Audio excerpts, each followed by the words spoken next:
Thank you for watching. My name is Advocate Muhammad Abduroaf, and today's topic deals with the issue concerning how do you get divorced if you do not know where your other spouse is or lives or his whereabouts. You are married to somebody, perfectly fine. You live together for a few years. The other party decided to go overseas for whatever reasons. Maybe you guys had an argument or was decided to separate. And the other party decided to go overseas for a few years.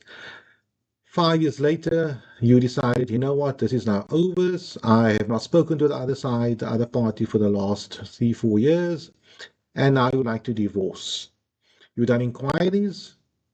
All that you know is that the other party has a Facebook account, or that the other party resides in England, for my example, and that's all that you have. You do not have a telephone number. You have an email address that was used many years ago, but you have a Facebook account. You know the person is a bit busy on Facebook, but that's it. And you assume the person is still living in England. I'm using a very easy example. A more extreme example would be is that you do not know the party's whereabouts at all. And that will be a bit more challenging, but it's also possible to get divorced under those circumstances. There is something called edictal citation, whereby you ask the court permission to institute divorce proceedings, or sorry, to serve the divorce summons against the defendant, the other party, via a process other than the sheriff. Let me assist you here. A lawyer will go and draft court documents, a summons, basically stipulating that his client wants a divorce from the other side. So you'll mention the date of the marriage, problems, and these are the reasons why you want to get divorced, and also decree of divorce. And the summons will be, the plaintiff will be you, and the defendant will be the other side. But you have a difficulty, you have a challenge. You do not have an address for the defendant. And you know the defendant lives in England, and the usual way would be is the attorney will go to the sheriff somewhere in South Africa, if the defendant lives in South Africa, and he'll email it to the sheriff or post a document to the sheriff, the summons to the sheriff, and the sheriff will go to the person's work address or the person's home and serve the summons on the other side, knowing that the wife, in this example, wants to divorce the other side, and these are the reasons why, and this is what the wife is asking for.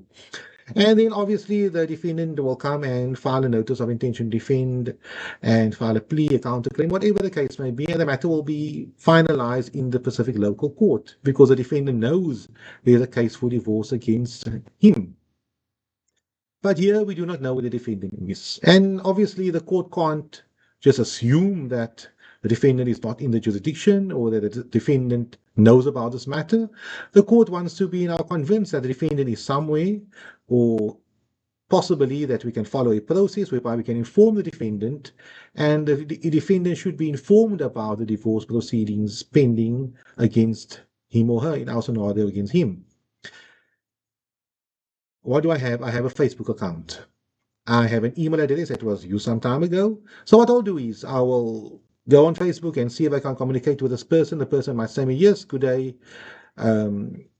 I'll first email the person first and say I'm a legal representative for your wife. She would like to institute divorce proceedings against you. Please advise either to the email address and maybe provide me certain details about where you live and so on. Hopefully he will respond. Let's pause that one there. On his Facebook account, I might do the same thing. I might contact him and say, I'm representing your wife for divorce proceedings. Please confirm if you're using this account and can I serve the divorce documents on you? He might say yes. And this scenario to be him. Then I will take that information, the email that he responded to me with. I will take that and also the Facebook communication. WhatsApp also possible. I might communicate with him by WhatsApp. And I will make an application for my client to court, advising the court that these are the communications that I had with the defendant in this matter. He is living overseas in England in my example. He does use his email address. Here's the email that I sent him. He responded to it. He does use Facebook. Please give us permission to serve this documentation on him via email. or via Facebook, depending upon the circumstances, or via WhatsApp, if he communicated to me via WhatsApp. Alternatively, he might say, no, I don't use this stuff here. This is where I live. I live here in London, and this is my address, but I don't use email much. Or I can't get hold of him via email or via the Facebook. But I know where he resides, and for some other reason, I spoke to him and he said, this is where he resides. I provide all that information to a court, to the judge via an affidavit. My client might do the same also, depending upon who communicated with a specific defendant. And then I will try to convince the court that the only way we can serve the documentation on the defendant would be via email, WhatsApp, or via someone in London. So possibly, because I cannot specifically instruct the sheriff in London to have these documentation served upon him, because that's not a South African sheriff. It's not one of our sheriffs here locally. Then the court might advise me, I give you permission now to maybe appoint the sheriff in London to serve this documentation upon the husband. Alternatively, the court might give me leave to ask an attorney, or it will be a barrister, sorry, a solicitor. In the UK, an attorney in the UK is called a solicitor, a barrister is called an advocate in the UK. And I might advise the court that I know this attorneys, these solicitors, the officers are here. I communicated with them. They gave me a pro forma on how much they will charge me. And the court will say, you know what? I think the best way to serve these documentation would be via that specific attorneys in London, these specific solicitors in London. I'll prepare the documentation. I'll have it couriered or maybe emailed, depending upon the facts. And then that those specific solicitors will serve this documentation on the defendant in London. And those specific solicitors will have to provide an affidavit explaining what they have done, and I will file that affidavit with the court.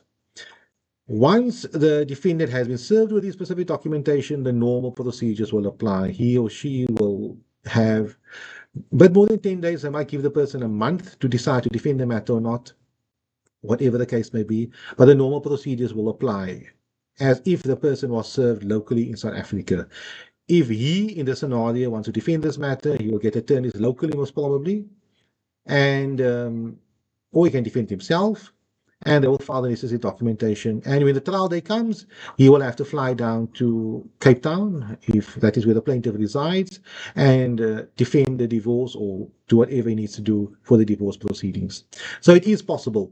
If you do not know where the whereabouts or the other person is at all or completely, you don't know where the person was, but the last place where this person resided could have been in London, and because of A, B, C, and D, family spoke to, etc., then it's possible maybe to convince the court that you can maybe serve it in London via the newspaper, via some type of format, but it might be a bit challenging, but it's possible to get the court's consent. If the court can be convinced that this person will ultimately be notified about the divorce proceedings. I hope this is of some assistance to you. Thank you.